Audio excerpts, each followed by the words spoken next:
Hello Cancer, welcome back to my channel. If you're a returning subscriber, thank you for coming back. If you're new, welcome. This is a general reading for your sign for the month of May. I'm just going to give you a quick rundown on the astrology. So for the beginning of May, you have quite a bit of activity in Taurus. So it's Sun, Mercury, Venus and Uranus all in Taurus. The start of the month, the Sun and Uranus will be conjunct. Then we have a little bit later on the 11th, we have a new moon and Uranus conjunct, and we also have the Sun in Taurus as well, but a bit further away. So that new moon and Uranus is important, as well as at the start of the month, the Sun and Uranus. So Uranus is going to be having a lot of influence there, and it's expect the unexpected always. So the Sun will be with your expression, and your new moon will be obviously emotional, some sort of clean slate or a new start or new beginning coming in there for you. But always with Uranus, it's liberation, it's change, it's expect the unexpected. Also, a similar sort of degree, we have Saturn, and that is in Aquarius. So it's a fixed sort of line there, and Saturn will be going retrograde on the 23rd of the month. Then we have Venus moving into Gemini on the 10th of the month, so there will be a shift around about then.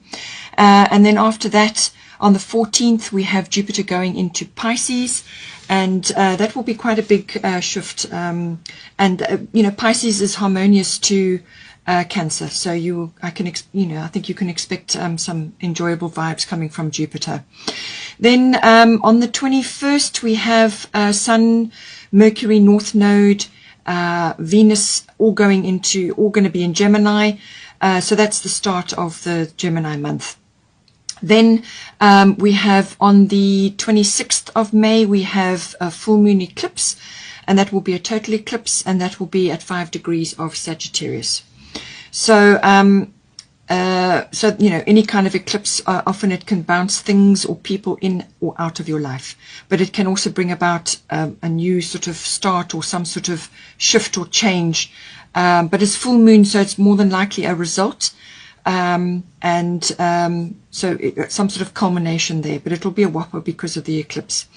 Then we have, which affects most people, unless you have Mercury already in retrograde. This will be happening. Mercury will be going retrograde, and that will be on the 29th of May, and that will stay in Gemini until the 22nd of June. So there you have it. Let's see what we've got for you for this month. Please don't forget to like and share, or like and subscribe, as that does help to move the videos around YouTube.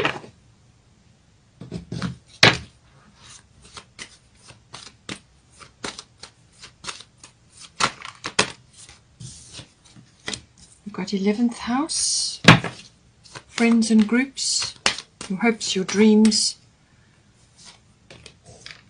and your hobbies and interests. We've got 12th house, so some shadow work coming in there, or just soften your unconscious. We've also got dreams coming up with that. And then we've got 10th house, that's career, fame, reputation. It's also figures of authority in your life.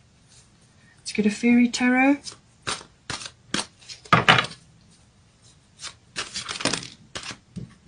So 2 popped out there. Alright, so we've got on the top, we've got 2 of winter. That's coming in there.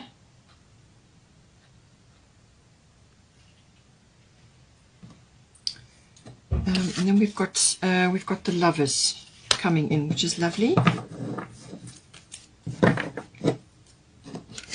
And then we've got the bottom of the deck, which is 9 of winter. Just going to put that up there. Alright, so let's get some astrology guidance.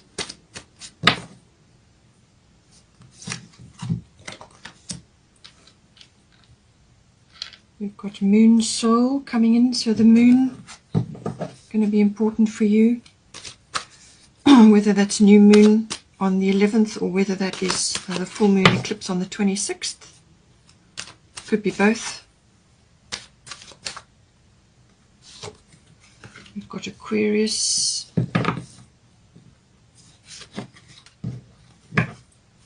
So bottom of the astrology deck is South Node, Life's Death. So this is always about releasing things.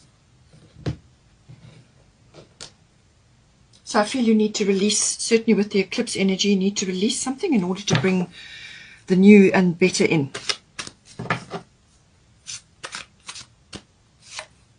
We've got Lakshmi, Bright Future, lovely card. Kuan Yin.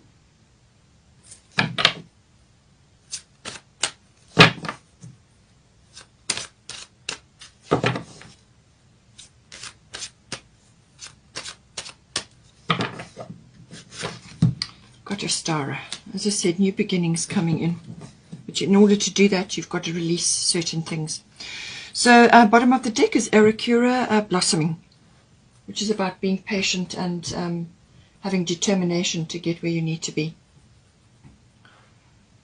Okay, let's get a Destiny card.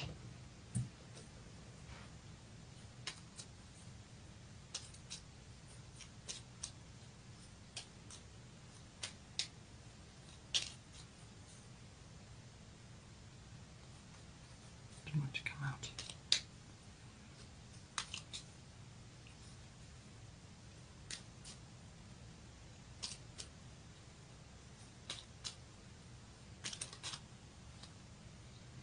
Humility.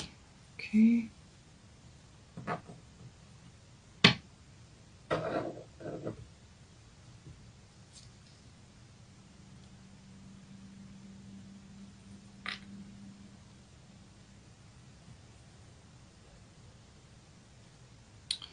Okay, let's have a look. All right, I'm going to start with this. So this is the Fairy Tarot. Two of Winter is always about decisions or weighing things up. So Two of Winter, indecision is holding you back. Make the choice that's best for you rather than trying to please others. Feeling trapped between the intellectual and the emotional. So we're going to get into that here as well, because you've got the Aquarius, which is the intellectual, and then we've got the 12th house, which is always going to be deep, very deep emotional things. So basically you have some sort of decision or choice to make, however or whatever that features in your life for you. So as we go through here, you'll see how it's going to relate.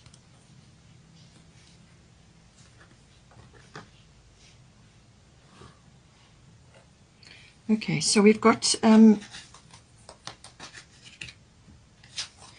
11th house. This is the house of friendships, but it's also the house of any kind of group activity. This can be online, or it can be physical groups like a society or an association, or a group of friends, or a book club, something like that. Somewhere where you are with others in some sort of endeavor or some sort of group activity. And this can also be contacts and networks to do with your work, your life, your profession, or some other aspect of your life. But it's also about your hopes and dreams, what you are working towards, what you have visioned for yourself. All comes into the 11th house. So it's your kind of, it's a little bit, it's got a futuristic feel to it as well. And it's also your hobbies and interests that may be coming in. And so it can also be about, if this is relevant for you, this is also to do with like social reform, group consciousness, global consciousness, which is under the spotlight at the moment.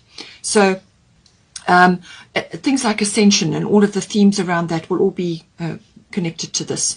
So very much it's got that whole global feel about it. It's all about groups. It's about, you know, lots of things happening in groups, or using your groups, or joining groups, or even starting groups, whatever. But it can also be about your friendships. So these could be people around you at this time, but your hopes and your dreams for the future, your visions for the future.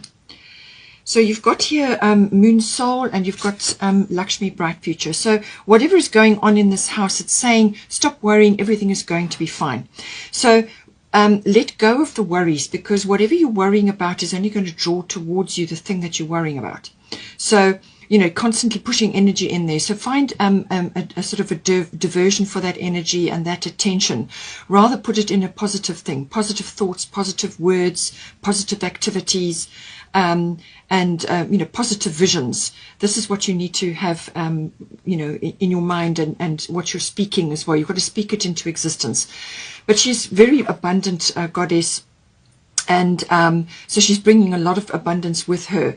And she's saying everything is going to be fine. So don't put energy into things which are not going to be helpful for you. We've also got moon soul. So this is about security. Your moon is, where you feel secure.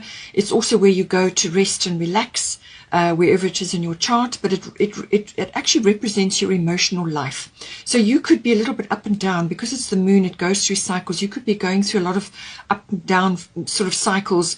1 minute you're worrying, the next minute you're okay, and then you're worrying again, and then you're okay, and so on. So find a way to, as I said, divert that attention and that energy that you're putting into worry, divert it into positive things, and that will help to stabilize this energy. It's also about maybe taking a retreat or just withdrawing from your social circles or your groups or whatever it is that's going on, to just recalibrate yourself, to recenter yourself. You may also be looking back at the past with the moon, being quite nostalgic and sentimental. That can come up as well. It's fine to do that, to bring the wisdom and the understanding from that, but you can't live there. You've got to make all your decisions and everything that you want to move forward with, you make it in the present moment. So it could also be to do with it could also be to do with female friends or or feminine influences here in this house that could be coming in with the moon. It can also be about birthing things. So this could be very well you birthing an idea. And the 11th house can very much be, as I said, about visions or your future, hobbies and interests, something that you're trying to work towards, or something that you want to launch or you want to focus on now. It can also be about tapping into that, but birthing that like an idea or some kind of something fresh and new, or something that you want to do, or something that you are focused on, something that you are getting glimpses of the future.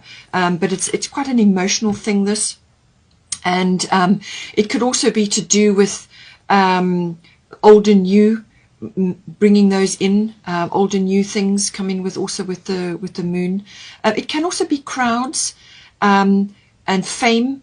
Fame can come in with the moon, but crowds are dealing with a lot of people. So that could also be to do with the group situation, or it could also be that your profile is raising somehow, and that is why you have the 11th house. But it's saying that, stop worrying, everything is going to be fine. Now with the 12th house, we've got this has got many aspects to it. The 12th house is basically everything to do with the unconscious. So this can be anything that is in your unconscious, which is kind of dictates your behavior. It could be programming, it could be beliefs, it could be experiences that you've had in this life, or even from previous lives. This is where the karmic situations come in. Karmic as in what you come into this life to deal with. And it could be you and another, or you and various people that come into your life at various times, because you're working together karmically. You've got karmic contracts, and these can be friends, it can be family members, it can be relatives, whatever it is. It could even be that special someone, partners, or just people that you work with. These are, you're coming in at specific times to work on certain things. So all karma comes up with the 12th house, karmic inheritance and karmic issues. It's also karmic lessons comes in. But it is also about what is lying underneath, what is going on behind the scenes. And as I said, this can be very deep-seated programming or beliefs or experiences that have shaped you in some way, and you need to break free from that. It's all the things that it's also what's in your dreams, and when you sleep, your dream state comes into the 12th house. It also deals with retreat and seclusion and withdrawal and all of those things. And I did say to you that there may be times in the 11th house, particularly with the moon card, that you may need to retreat periodically. And being a Cancerian, that's completely necessary for you anyway. You go back into your shell, you recenter yourself, you do a few things by yourself on your own, even if it's just navel gazing. whatever it is, but you come back to your center and you come back to where you feel secure, and you kind of rebalance yourself, and then you go back out again. So that could be that you know, if you are in crowds, or if you are in big groups, or you've got a lot of things going on, a lot of social activities and so on, you may just need to retreat periodically, take a cycle of retreat or withdrawal. It can even be going sort of away or just into a period of reflection. All of that comes in also with the 12th house. That is very much about that.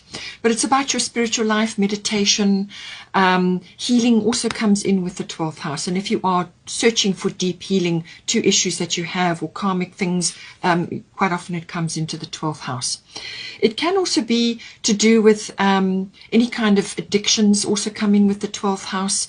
If you have any, or there may be others around you where you are observing this and you're learning from that, or you're seeing things to do with that. But anything in the unconscious, anything that may be coming up. Sometimes resolutions come in with the 12th house, so resolving things, actually sorting things out. You have got the South Node here, which does deal with letting go of things from your past. So that could very well be a theme here for you. South Node is life's debts. So this is everything to do with, it can be past life, but it can also be obviously from your current life. It could be things from your childhood or other experiences that you've had. It's emotional baggage, even physical baggage can come in under this. Letting go of that.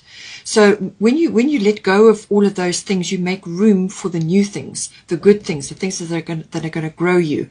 But this is about making room.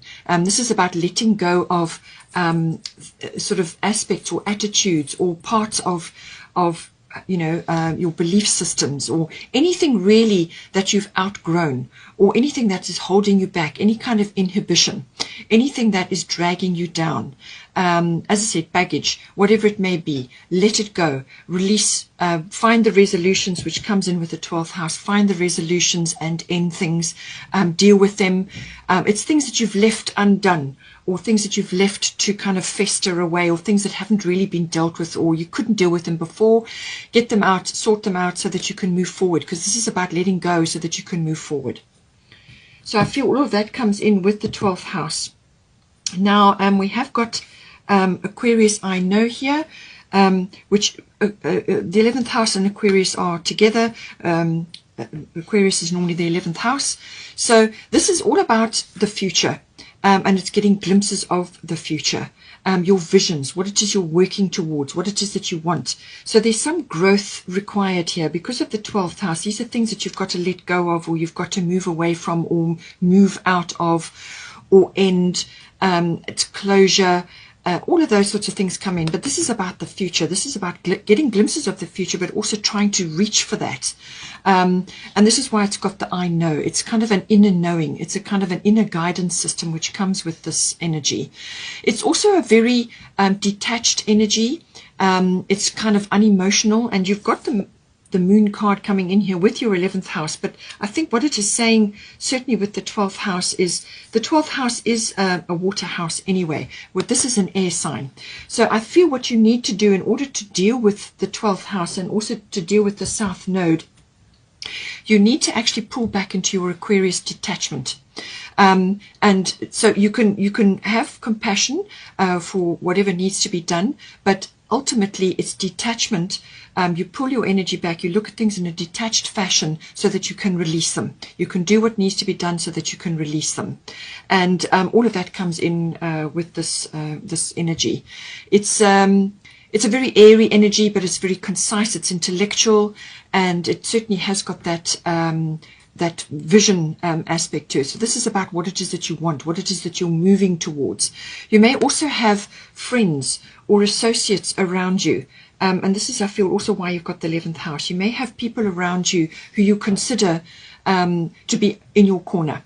These people are going to possibly step forward. They could be soul connections, because this is the 12th house, and this deals with soul connections, soulmates, soul connections, karmic people come into your life to assist you or to work on things together.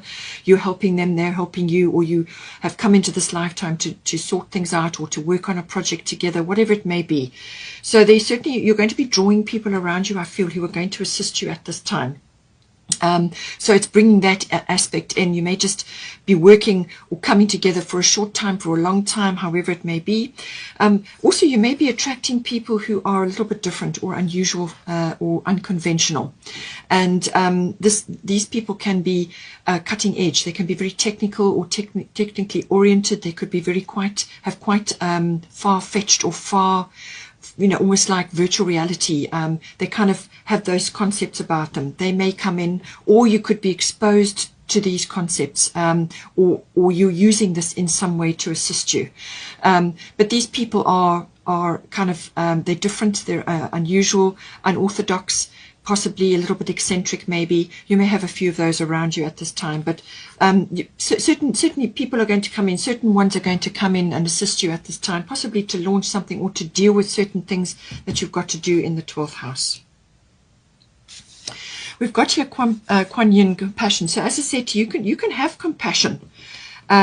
You can be compassionate, but not sympathetic. There's a difference there.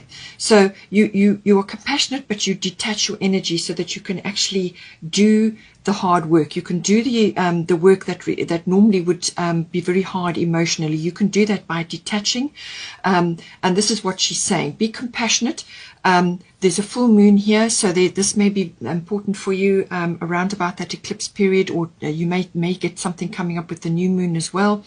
So release judgments about yourself and others and focus on the love and light that is within everyone. So this is very much a 12th house concept. This is about releasing things or working with like programming or aspects of yourself which rule your life. This is your unconscious. So this can be inhibitions, this can be fears, this can be hidden kind of behaviors, motivations, complexes, and so on. Anything like that which has held you back before in your life or which has created problems for you. So release judgments about yourself, number one, and then about others, and rather focus on the love and light. This is a positive place to put your energy and your attention, the love and the light that is within yourself and within everyone. And this will help you to deal with these situations that are coming up in the 12th house, and which will help you to release the South Node. I do feel that the humility is coming in to do with this, all right? So, humility is being humble about what it is that you need to do. It could also be related to the 11th house because you've got crowds coming in here, or fame.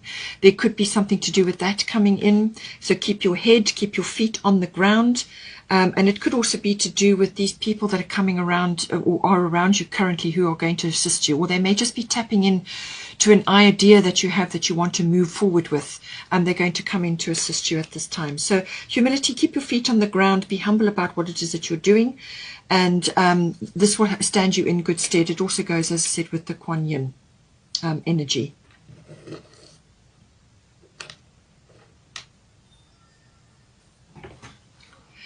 Okay, so we've also got Nine of Winter coming in here, which was the bottom of the deck. So Nine of Winter is unfounded fear, focusing on worst case scenarios, allowing worry to grow out of proportion to the problem. So as I said to you, this could very much be a 12th house thing. This is something that's coming up. And it was also pointed out by Lakshmi. So stop worrying, everything is going to be fine. Okay, so let go of this, release this. There's another full moon there. So release this. This can also be an addiction. All right. So 12th house, as I said, is all about addictions. It doesn't have to be only substances. This can be to media. This can be to drama. This can be an addiction to worry. This can be to an addiction to doubt. All of these things come in. These are hidden complexes that rule your behavior or rule your unconscious. So, releasing this, releasing these unfounded fears. And these could be fears that you've inherited, or they were shaped in you when you were younger, or through various types of experiences that you've had. And you can seek help for that. You may have a very Aquarian person around you who's got knowledge and wisdom who can assist you to release these things. So have a look around and see who's around you. It may be a therapist or somebody, a trusted friend, or a very intuitive person that you know, somebody who can assist you that has possibly got these Aquarian aspects to them. But it's just saying, let go of these things which are sort of holding you back. Don't put your energy into that, or speak positive, think positive, and that is what will manifest for you at the end of the day. Now, we've also got here 10th house coming in. So 10th house is everything to do with your career. It's your fame. So fame is coming in again. It's your reputation. And it's also authority figures in your life. So whether this is a partner or a father or a boss or a mentor or a guru or just somebody, an authoritative person that you kind of, it can even be an authoritative institution like the government or a legal entity or a university. Some body, some sort of, institution which has got power and authority that can also come in. Even the military can come in with this. So see what resonates for you. I feel it's something new you're going into because you've got a star of fertility here. It's the perfect time for you to start new projects, access new ideas, and give birth to new conditions. So this is a clean slate. And the solar eclipse can do that for you, all right?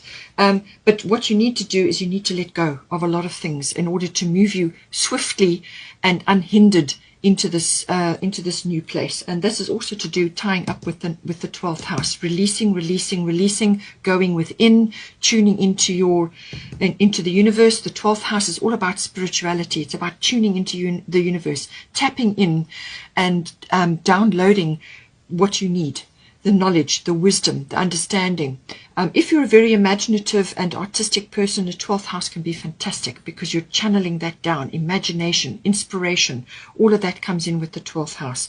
And with the Aquarius, you may be using technology in order to harness that ability. So take it as it resonates. But there's certainly some sort of big change, fertility coming in. So it's got the Easter vibes to it and the spring, but we're kind of sort of past that really, or we're in that now. So it could be taking a little bit of time to come to fruition, but I feel that this is happening now. There's a crescent moon in there, so see when the next crescent moon is, and something may come to fruition. But this is about the brightening of light in your life. This is bringing opportunities, bringing abundance. There's abundance in lots of different forms there. The flowers are blooming. It's about magic. It's about fertility. It's about new things. This is new projects. It could be a new job or a new direction in your life. Or it could be a change of management where you're living, where you're working. And that certainly could be, or a group change. Something's coming in for you and it's going to provide a new environment, and it's going to create opportunity to grow, which is really what you want with this in your corner. Lovely card to be having. Lastly, we've got the Lovers. Sorry, not lastly, we've also got Erikura. So the Lovers coming in, true love that is long-lasting, choices made from the heart, and a return to good health.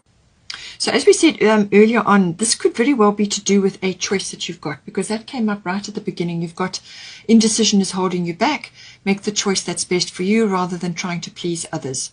And feeling trapped between the intellectual and the emotional. So this could be related to a partner, obviously, because you've got the moon here, and various other aspects. It could be to do with somebody that is deeply connected to you, deeply bonded to you, because you've got the 12th house. You've got a lot of karmic energy that's possibly coming up here as well. And this person could be deeply bonded with you. All right. So take it as you need to for you. So true love that is long lasting, it may be that for you. But it could also be to do with choices made from the heart. So what this is saying is that this decision or this choice that you need to make it from the heart. The Aquarius side is the intellectual. As I said, this is merely detaching. When you've got too many emotions, and certainly with being a Cancer and with moon rules your sign, all right? So sometimes the emotions get in the way. And that's when you need to pull back and look at things intellectually. But I do feel that, ultimately at the end of the day, any choice that you make from your heart is going to be the very best one. So you can use your analytical abilities and your detachment to assess the options, to assess the pros and cons for whatever the choices that you need to make. But ultimately, your heart must tell you which direction you need to go. So that's what this is about. And it could also be, as I said, a return to good health if that is relevant for you. And then lastly, we've got Arikura blossoming. Now, as I said, this could very well be to do with a change of career or some sort of circumstance that is changing for you. It could be a change of groups or friends even. But this is, you're dealing with a lot of things that are sitting in your unconscious as well. So what it's saying here is Arikura is about blossoming. That is, and this is very much to do with this Ostara energy. As you can see, lots of flowers, the colors are the same. This is all third eye energy. So it's about growth. It's about new things. It's about planting new things. It's about planting things which are going to bloom later. It's about spreading this magic around and receiving this abundance, creating abundance for yourself or in this environment. And she says here, you are just getting started, so have patience with yourself and the process and do not give up. So this is saying, don't allow negativity or indecision, whatever it may be, to hold you back. You're just getting started, so this is about blossoming. This is about starting off in one place and moving towards something. And this is why you've got the 11th house and you've got the Aquarius vision here. This is about moving towards, a direction, something that you're visioning for yourself. But it's going to take determination and it's going to take courage, all right? But don't give up, because you will get there in the end, and you're just starting. This is a beautiful journey. It's the journey that matters, really. That's the most important thing, and you'll learn a lot on the journey. And that's what she's saying. She's saying that you're just getting started, so have patience. Have patience with yourself and the process. Enjoy the process as much as you can. And even though you've got solar eclipse here, which is going to bring a change, be open and willing to go through the change, knowing that it's going to bring you growth, all right? Be open to it. Be open to, manifesting growth in your life. That's very, very important, all right? And she's saying that, it's a blossoming that's occurring, and it's a beautiful growth process, and not to give up on that. Also with this card does come in aspect of flower remedies or flowers or flower essences, even essential oils. There may be some aspect of that which can help you at this time. So look around. Bach flower remedies are wonderful for that, but there are many other types of flower essences. You can have a look around where you're living and see what you can find. These flower essences work on many, many levels, physically, emotionally, mentally. Just one essence can do all of that. But it can also be essential oils, possibly. You need to perhaps burn them in your home, put them in your bath, whatever the situation is, or go for regular massages where they're using these oils. But harness the power of nature and the floral kingdom to assist you. It could also be spending time in the garden, planting things that smell and look beautiful and, flower. All of these things, harness the power of nature, and this will help to balance and help to give you, to balance yourself, but also to reach aspects of yourself which may be hard to reach because of the 12th house energy that you've got going. And as I said, these essential oils and flower essences things work on many, many, many levels. And you may just need to take a course of one or two of them and then change and move on to the next one and so on. And those are all going to be beneficial for you at the end of the day. In some cases, it can be a career or a profession or an interest in this, and then learning more about it and using it as a profession change or career, or helping others, or helping yourself or your children, whatever the situation may be. Okay, Cancer, I hope you enjoyed that. Please take care. Have a wonderful month, and I will see you next time. Please don't forget to like and share, or like and dislike and share the videos around. Thank you very much.